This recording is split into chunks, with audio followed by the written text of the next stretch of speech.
Guys, সবাই তো ভালো আছো তাই না? তো আজকে ভিডিওটা তোমার হলো অন্যরকম ভিডিও।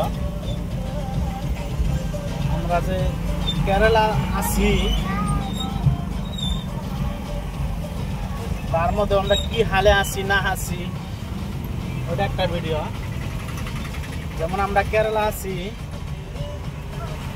তোমার কেরালা জায়গাটা কিরকম কি সমাচার এটার বিষয়ে আর কি। আমরা কেরালা একটা টাউনে আছি বর্তমান, মালাপ্পুরম ডিস্ট্রিক্ট পেন্দালমান্না টাউনে। পেন্দালমান্না টাউন থেকে আমরা জুবলি রোডে গেতাছি, জুবলি রোডের থেকে আমি গেতাছি আমরা কটকেলমুহি।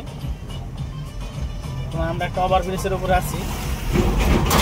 তো এই ভিডিওটা করার একটাই উদ্দেশ্য, আমরা এই যে একটা কার নিছি ভাড়া, সকালে নিছি আর কি, যে আমরা এক জায়গায় যাবো ঘোরার জন্য, যে ঘরে যে থাকিও না আর কি।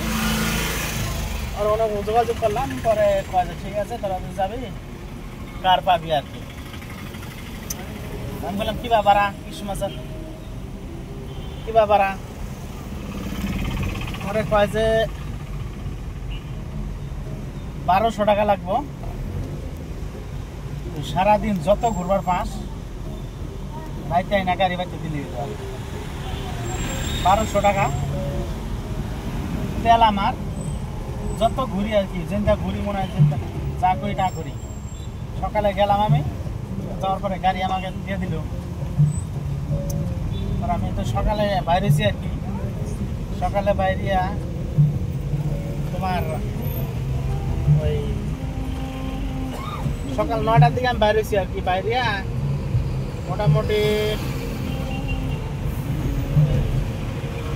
70-80 কিলোমিটার আমি আসছি আর কি। এটা এক জায়গায় গেছিলাম, যাওয়ার পরে অনুযায়ী দেখা সাক্ষাৎ করে খাওয়া দাওয়া করে আমি আর কি তারপরে পেন্দালমান্না টাউন দিয়ে যাই আর কি। আমি বাড়ির রুম নিয়ে যাইতাছি আর কি। এটা ভিডিও করার একটাই কারণ, তার মানে এই যে কারটা যে ভাড়া নিলাম,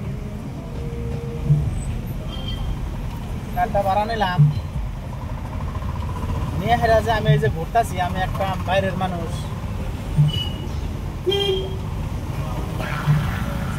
আসামের মানুষ।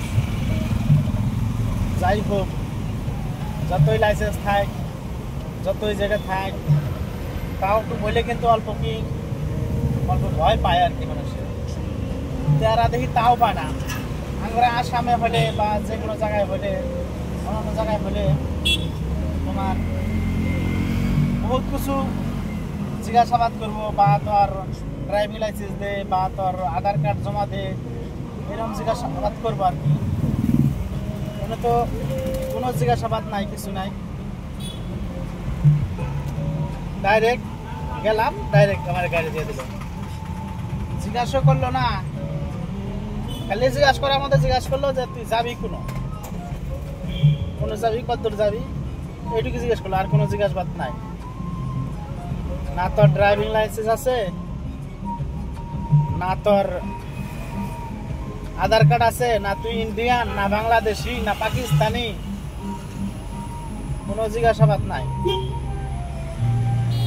কে রে, ওরা জানে যে ওগুলো একটু বিশ্বাস আছে যে যদি গাড়ি ভাড়া নিতেছে বা নিশ্চয় এর গাড়ি চালানো জানা আছে বা ড্রাইভিং লাইসেন্স আছে, অল্প বিশ্বাস আছে, ওই হিসাবে আর কি ডাইরেক্ট দিয়ে দিছে। ওটাই আমি কই, আমরা আসামের ব্যাপার হলে এইভাবে তো গাড়ি পাওয়াই যাবো না, পাওয়া গেলেও কত নথিপত্র দেওয়া লাগবো, কত কি পরিস্থিতি। আর এই হচ্ছে কেরালা,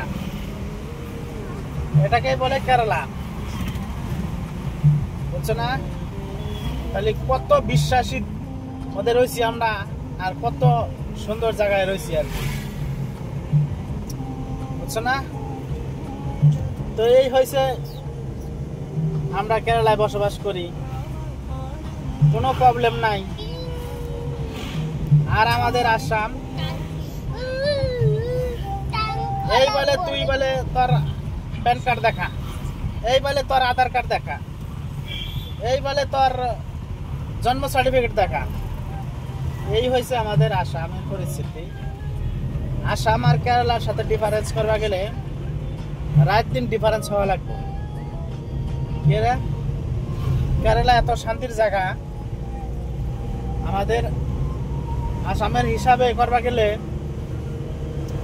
কেরালার হিসাবে কবার গেলে বহুত ডিফারেন্স। এখন আসামে যদি আবার আসামে যদি কাম করবার যদি যায় তাও কি পরিস্থিতি, আধার কার্ড থাকলেও বলে তুই কেলা বাংলাদেশি, এইরকম পরিস্থিতি। তাহলে আমরা কেরালার মধ্যে রয়েছি, কত সুখ শান্তির মধ্যে রয়েছি। তোমাদের যদি ভালো লাগে কেরালায় আসো, ভিজিট করো, দেখা করো, কেরালার বিষয়ে জানো, তাহলে বুঝতে পারবা কেরালা কাকে কয়।